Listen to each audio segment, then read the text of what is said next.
friends, once again welcome back to my YouTube channel Best Knowledge. First of all, please don't forget to like and comment my video.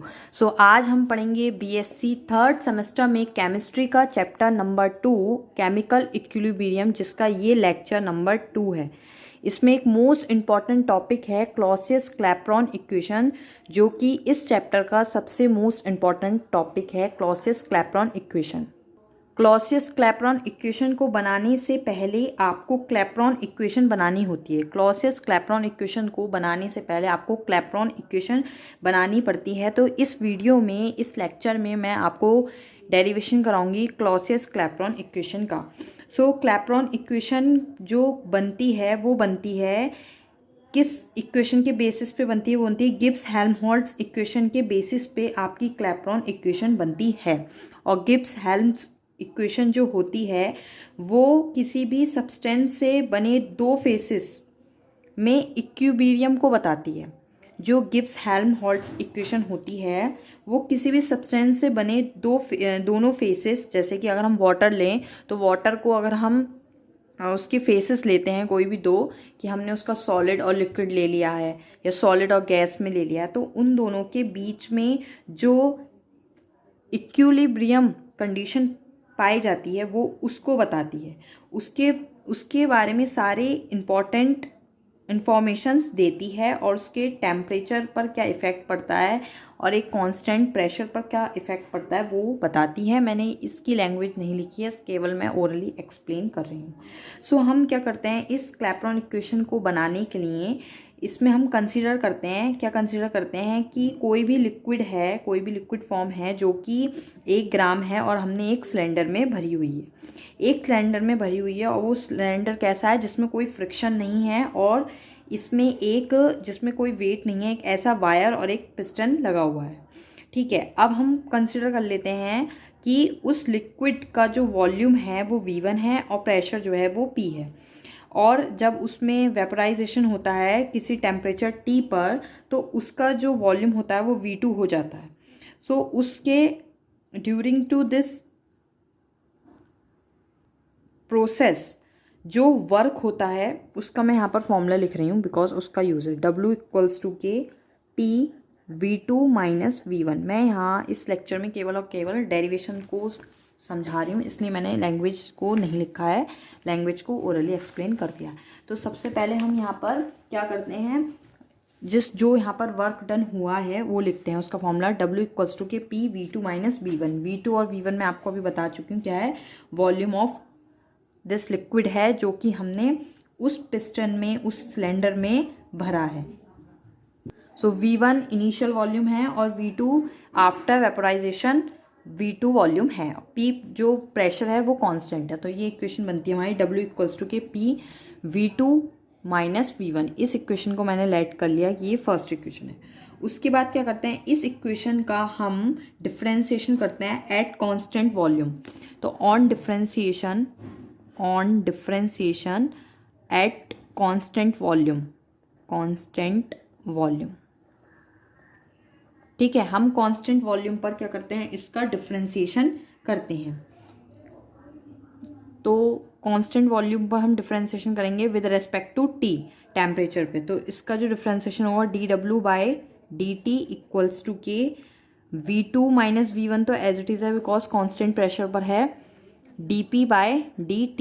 यहाँ पर T है temperature, क्योंकि हमने temperature के respect में इसका differentiation किया है। और इस इक्वेशन को हम कंसिडर कर लेते हैं, ये इक्वेशन सेकंड है।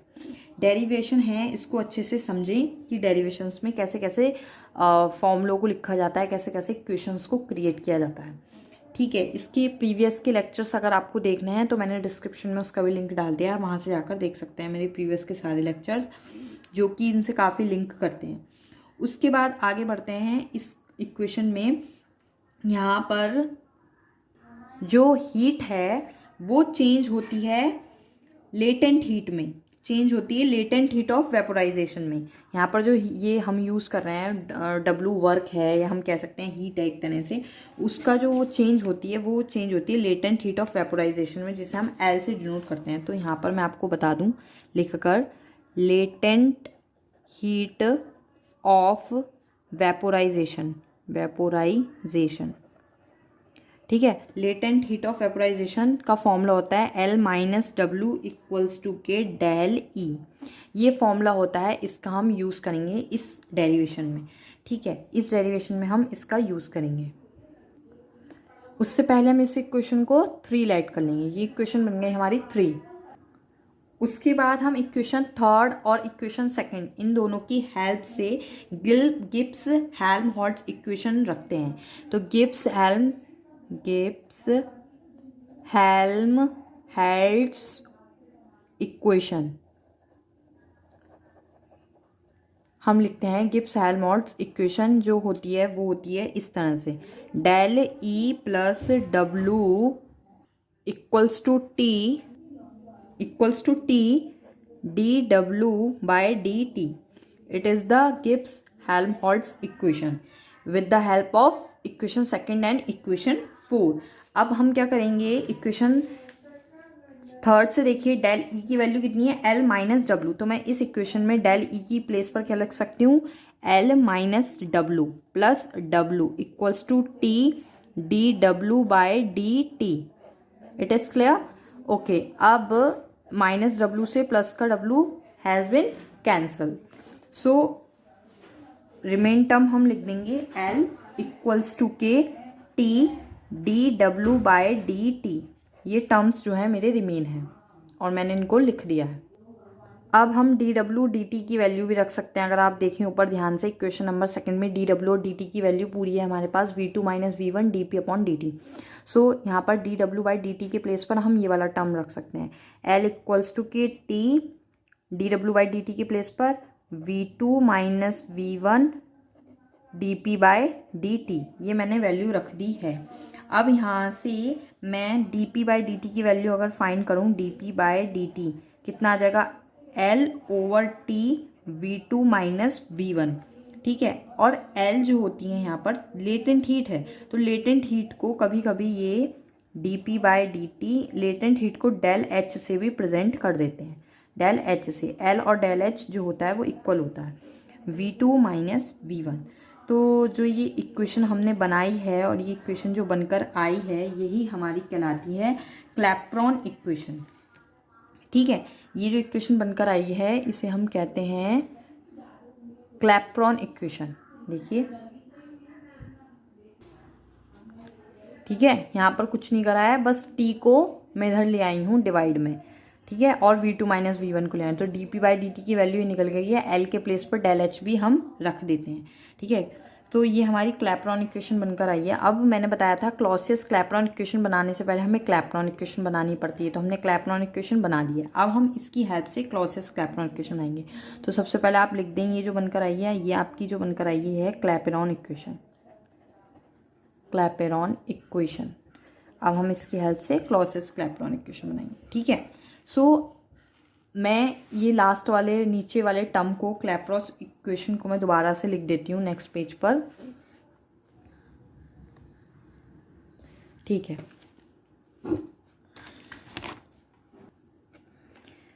D P by D T equals to del H T V2 minus V1।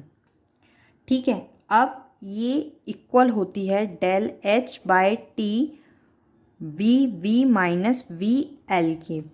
वो क्यों, मैं बताती हूँ कैसे। वो ऐसे, आपको डेल H तो पता है, डेल H क्या है, लेटेंट हीट है। ठीक है, T टेम्परेचर है। यहाँ पर V2 और V1 जो थे वो VV और V माइनस VL में कन्वर्ट हो गए हैं, बिकॉज यहाँ पर जो VV है वो क्या है, वो V जो है वो वेपोराइजेशन है, वेपोराइजेशन की कंडीशन को प्रेजेंट कर रहा है, यानी कि वेपोराइजेशन की कंडीशन में जो वॉल्यूम है उसको प्रेजेंट कर रहा है। और L जो है वो लिक्विड फॉर्म है, तो लिक्विड फॉर्म में जो वॉल्यूम है उसको प्रेजेंट कर रहा है। सो V2 माइनस V1 भी मैंने आपको अभी स्टार्टिंग में बताए थे कि V1 जो था वो लिक्विड फॉर्म में वॉल्यूम था, और आफ्टर वेपोराइजेशन जो वॉल्यूम था वो V2 था। तो उसको बस इसी फॉर्म में लिख दिया है कि जब वेपोराइजेशन की कंडीशन होगी VV, तो उस समय जो वॉल्यूम होगा वो VV होगा, और लिक्विड फॉर्म में जो वॉल्यूम होगा उसको VL से रिप्रेजेंट करा है। उसके बाद क्या करते हैं, D P by D T equals to के del H over T V V. लिख देते हैं। वो क्यों लिखते हैं? बिकॉज जो वॉल्यूम ऑफ लिक्विड फॉर्म में होता है वो वॉल्यूम ऑफ वेपोराइजेशन की कंपैरिजन में बिल्कुल ना के बराबर होता है, नेग्लेक्टेड होता है, इसलिए ये वी एल को नेग्लेक्ट कर देते हैं। जो वॉल्यूम ऑफ लिक्विड होता है वो वॉल्यूम ऑफ वेपोराइजेशन की कंपैरिजन में ज़्यादा होता है। वॉल्यूम ऑफ लिक्विड कम होता है, वॉल्यूम ऑफ वेपोराइजेशन ज़्यादा होता है, इसलिए वॉल्यूम ऑफ लिक्विड को नेग्लेक्ट कर देते हैं और केवल वी लिख देते हैं। ठीक है, उसके बाद हमें, आप सबको पता है आइडियल गैस की इक्वेशन क्या होती है, पी वी इक्वल्स टू के एन आर टी, ये इक्वेशन होती है। पी वी इक्वल्स टू के एन आर टी क्या होती है, आपकी आइडियल गैस की इक्वेशन होती है। सो इसका हम यहाँ पर यूज़ करेंगे। So P is P because constant pressure and V is convert to V, तो वी एन, यहाँ पर अगर 1 मोल की बात करें तो एन हो गया 1, दैट्स आर टी। इतना क्लियर है? यहाँ से हम वी की वैल्यू फाइंड करें तो आएगा आर टी बाय टी, यहाँ से वैल्यू निकल गई। अब उसके बाद हम इस इक्वेशन का यूज़ करेंगे, इस इक्वेशन को हमने 4 लेट कर लिया है और हम इस 4th इक्वेशन का यूज़ करेंगे। इट मीन्स हम लिखेंगे D P by D T equals to के डेल एच बाई टी, और वी के प्लेस पर क्या लिख सकते हैं हम, आर टी बाई पी, ये हमने फाइंड करा है। देखिए वी की value R T by P, तो मैं यहाँ वी के प्लेस पर आर टी बाई पी लिख सकती हूँ। आर टी बाई पी पलट के ऊपर पी आ गया ऊपर, ये आ गया। अब उसके बाद हम इसको इस तरह से लिख सकते हैं, देखिए पी वाले टर्म को मैं इधर ले आऊँगी तो ये हो जाएगा 1/p D P by D T, ये p मल्टीप्लाई में था, इधर आके डिवाइड में 1/p D P by D T equals to के del H over R and T cross T square. इस तरह से ये आ गया है। अब इसको ना इस फॉर्म में और लिख सकते हैं 1/p D P by D T, एक तो इक्वल्स टू की del H upon R T square होता है, और इसको हम इस तरह से भी लिख सकते हैं डी लॉग पी बेस ई ओवर डी टी। ये वाली चीज़ कहाँ से आई है, ये बात आपको ध्यान रखनी है कि इसको हम ये भी लिख सकते हैं D log P by D T. ठीक है, ये वाली चीज़ समझने की, यहाँ पर आकर काफ़ी स्टूडेंट्स प्रॉब्लम में पड़ जाते हैं, कंफ्यूज हो जाते हैं कि ये कहाँ से आया। तो इसको इसके इक्वल रख सकते हैं, तो आप दिखा भी दें कि D log base E P over D T is equal to del H by R T square. ठीक है, इतना क्लियर है? इस इक्वेशन को आप 5th लेट कर लीजिए। आई थिंक यहाँ तक क्लियर होगा। आगे बढ़ते हैं। आगे बढ़ने से पहले मैं बता दूँ, ये जो इक्वेशन बनकर आई है इसे ही हम कहते हैं क्लॉसियस क्लैपेरॉन इक्वेशन। क्या बोलते हैं इसको हम? क्लॉसियस क्लैपेरॉन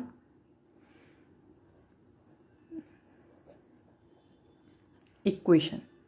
अब कभी कभी क्लॉसियस क्लैपेरॉन इक्वेशन का इंटीग्रेशन फॉर्म मांग लेते हैं, उसकी इंटीग्रेटेड फॉर्म मांग लेते हैं।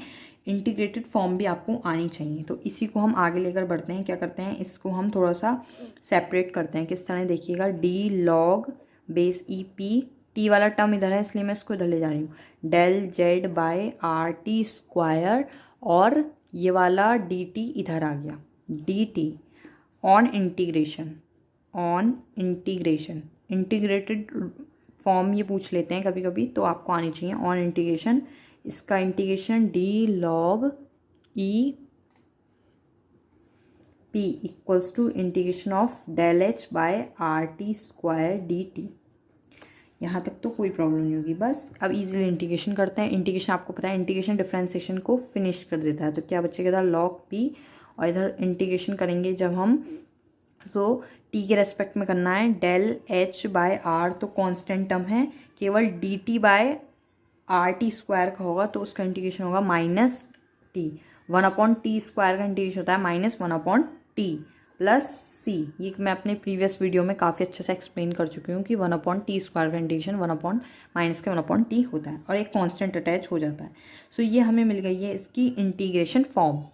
ठीक है, ये इंटीग्रेशन फॉर्म मिल गई है। उसके बाद क्या करते हैं, यहाँ पर एक फिक्स वैल्यू अटैच कर देते हैं 2.303। ये भी मैं अपने प्रीवियस के वीडियो में बता चुकी हूँ कि कैसा अटैच करते हैं। तो यहाँ पर मैं डायरेक्ट बता रही हूँ कि हम एक कांस्टेंट वैल्यू, एक फिक्स वैल्यू होती है जो अटैच करते हैं 2.303 आर टी। सो ये जो इक्वेशन बनी ये होती है integrated form of Clausius Clapeyron equation.